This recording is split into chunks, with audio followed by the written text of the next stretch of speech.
planirate li se možda ispred majkama Srebrenice, traže to od vas jer tvrde da negirate genocid? To je laž. To su rekli. Šta su rekli majke Srebrenice? Ja sam mislio da je to jedna dostojanstvena udruga majki poginulih, ubijenih u Srebrenici. To su sad već, da su majke, to su žene koje su u visokim godinama.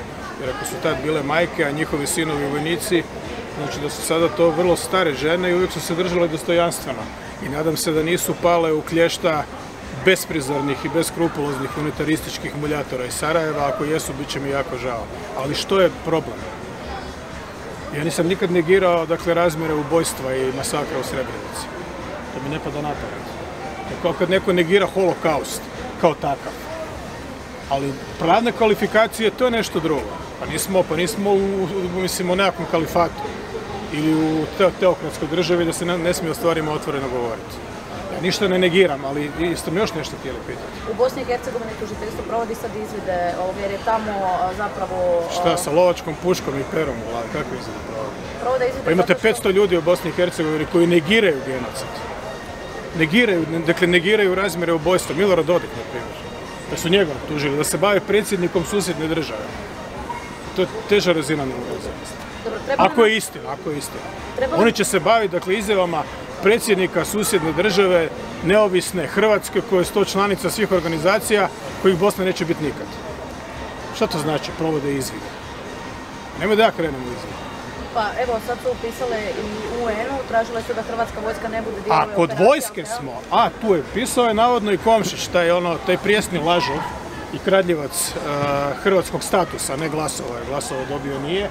Pisao je glavnom tajniku NATO-a kao da glavni tajnik o tome odlučuje i kao da je to uopće NATO-ova misija, to je misija Europske unije. I bit će na kraju kako Hrvatska odluči.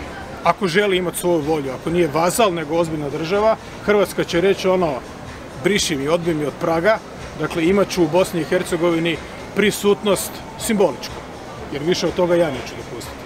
Ali simboličku. Upravo zato da ne moram trpiti te vrste bezobraznih uvreda. Šta, Hrvatska je bila okupator u BiH, jel da?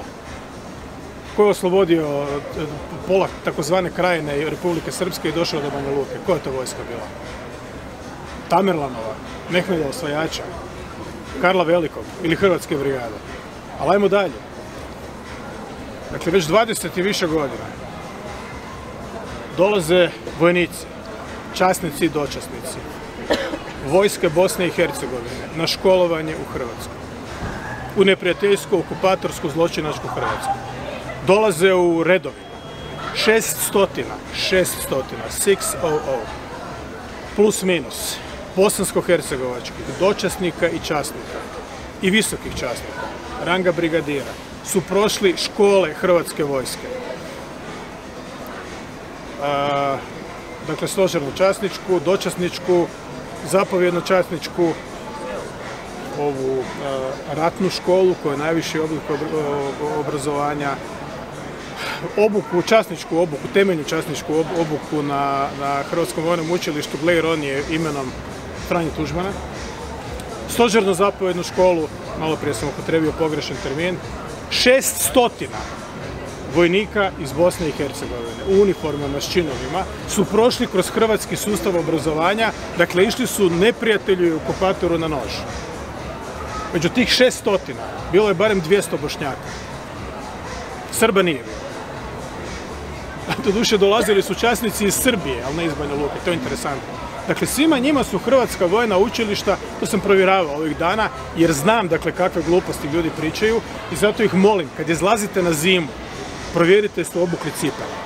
Niste bosi da ne izađete ko zadnja budala i oni koji vama manipuliraju da se zvedu na cestu i da provjerite, dakle, da se vaša vojska, koja je trojetnička, školuje u Hrvatskoj, to istoj Hrvatskoj, u njezinim vojnim institucijama, čija vojska navodno ne smije prismrditi u BiH, makar simbolički. Dobro, imaju li ti ljudi dvije vijuge u glavi? To su činjenice, ovo nije predmet tumačenja.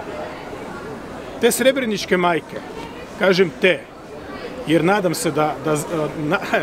se da ona ne stoji iza toga, su 2015. godine na poziv tadašnje predsjednice Kolinde Grabar-Kitarović, ja sam tad bio premijer zadnju godinu, došla u Knin, dobro, Dakle, došli su i na moj poziv, jer sam ja bio organizator, Vlada je organizator.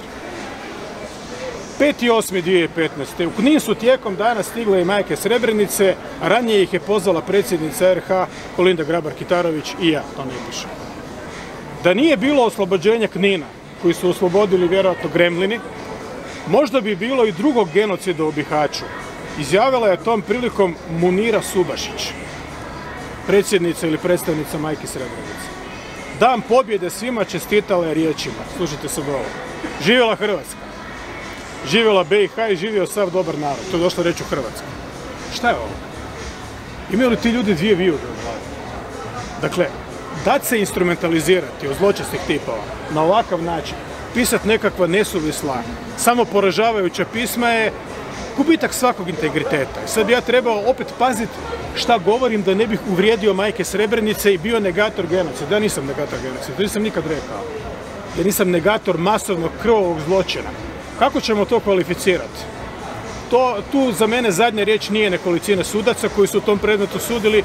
Moram pitati Židove kojih je ubijeno 6 miliona i Tucije u Ruandi kojih je ubijeno, umlačeno u mjesec dana 800.000 i Srbe koji su stradali zajedno sa Židovima i Hrvatima u Jasenovcu desecima tisuća i 5 do 6 tisuća muškaraca, mladih muškaraca uglavnom, koji su ubijeni oko Srebrenice u pokušaju da se probiju kroz srpski odličaj. To ne može biti isto, ali sve ulazi u kategoriju gnusnih neljudskih zločina. I ti to istražuješ. Čim se bavite ljudi? Stvarno imate tužiteljstvo koje se bavi tim stvarima. I to je protiv nekoga koji je nedodirljiv za njih. Dakle, meni mogu puvati, što se kaže u Dalmaciji. Evo, optužite rukovodstvo Republike Srpske. Oni su u tim stvarima vrlo brutalni. Sve ih optužite i probajte ih pohapsiti, ali to nije više turska carevina.